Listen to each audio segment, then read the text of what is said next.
Joining us on the program now, Tom O'Neill from cv.co.nz. Tom, kia ora, thanks for your time today.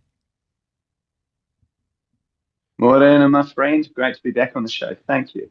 Now, Tom, sorry to start with an accusation, but it might be the case that you're part of the problem here, that you've done such a good job in coaching people on how to have absolutely brilliant, watertight CVs that all the employers out there are going, wow, where do I even start as in terms of identifying some of the issues, some of the red flags with their CVs, with LinkedIn, etc. Now, you can help not just the prospective employees, but the employers as well, right? Well, yeah, this is the thing. I mean, my whole career has been on both sides of the table. So to some extent, helping, individuals market themselves professionally to roles. Yep. But on the other side, helping look through that and actually see what's there.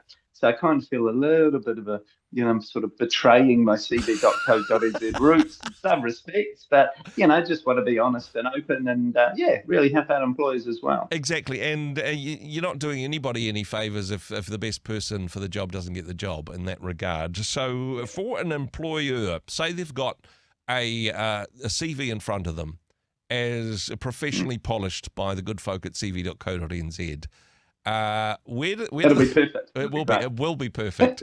No problems. However, what are some red flags? How do you read in between the lines to go, hey, it all looks great, but what are some question marks or some things where you might need to ask further questions in an interview?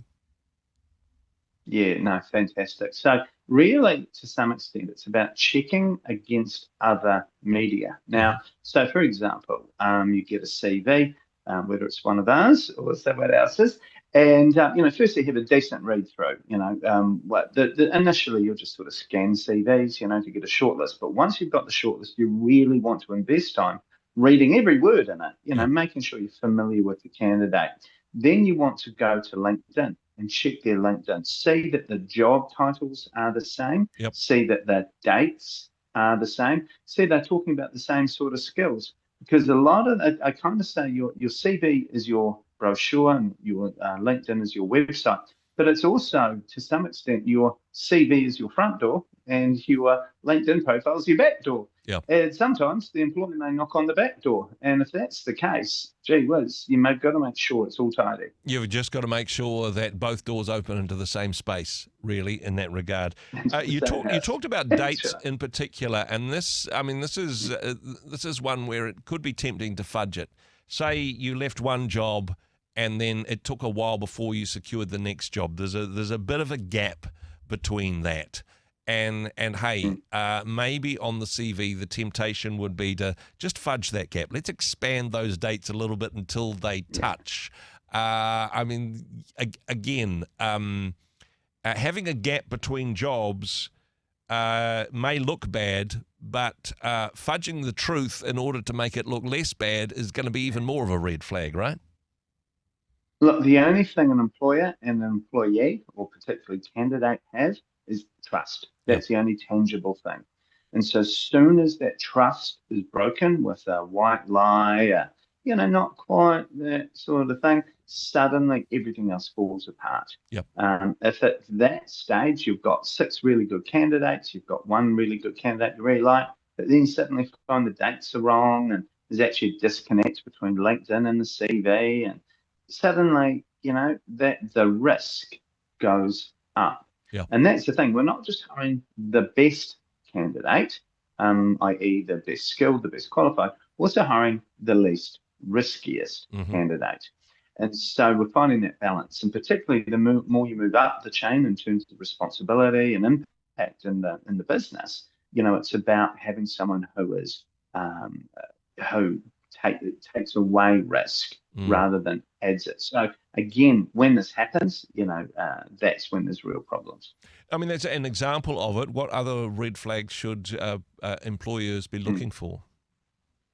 Well, see, the thing is, it's about making sure that when you go through the CV, you're just checking dates, you're checking things like spelling and grammar, basic stuff like that.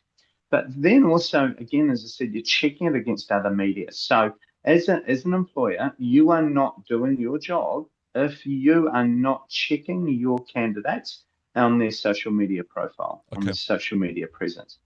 And so for me, I'd look at a CV, think, well, this guy looks, girl looks really great. Go on the website, check out LinkedIn. Yeah, okay, well, that all aligns. Now, there's a free service called the internet that actually shows the person's character. Yeah.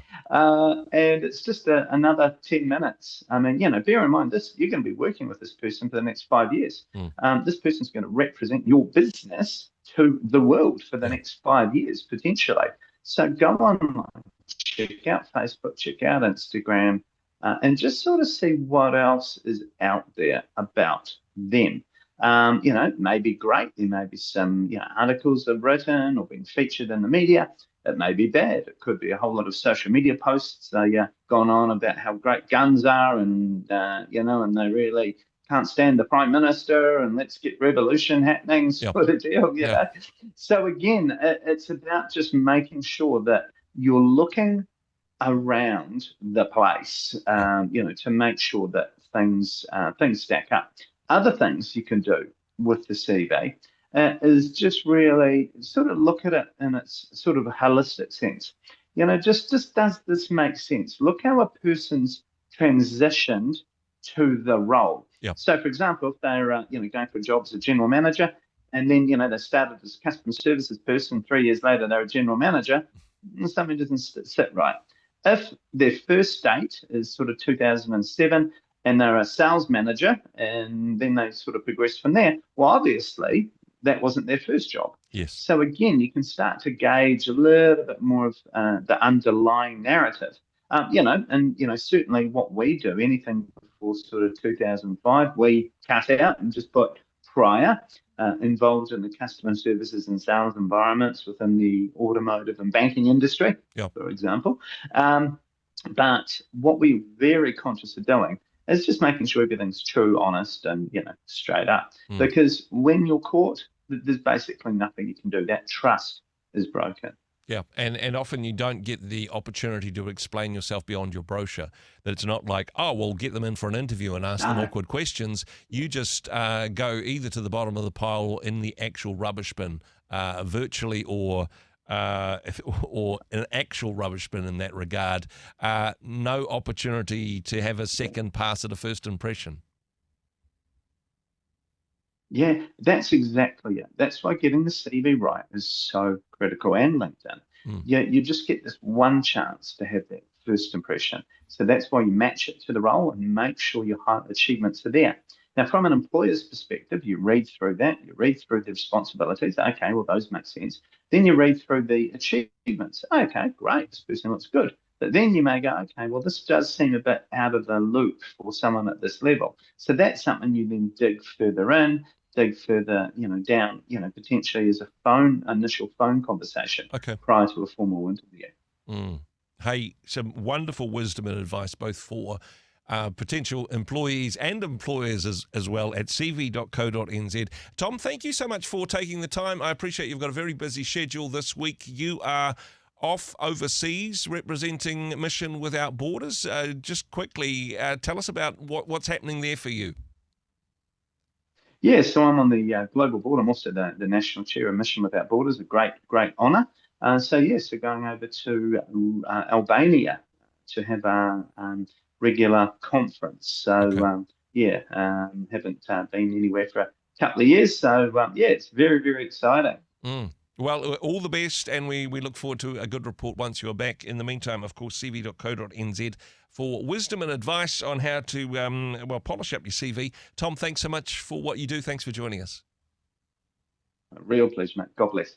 Hey, thanks very much for joining us in the Rhema studio. Thanks very much for watching the interview. It's kind of nice to have an audience, actually. And if you did like what you watched, then do give us a like, do give us the thumbs up. And if you'd like to see more interviews like that one, or perhaps even better, subscribe and those interviews will come straight to you. Don't forget to turn on your notifications, and we'll see you in the next one. Cheers.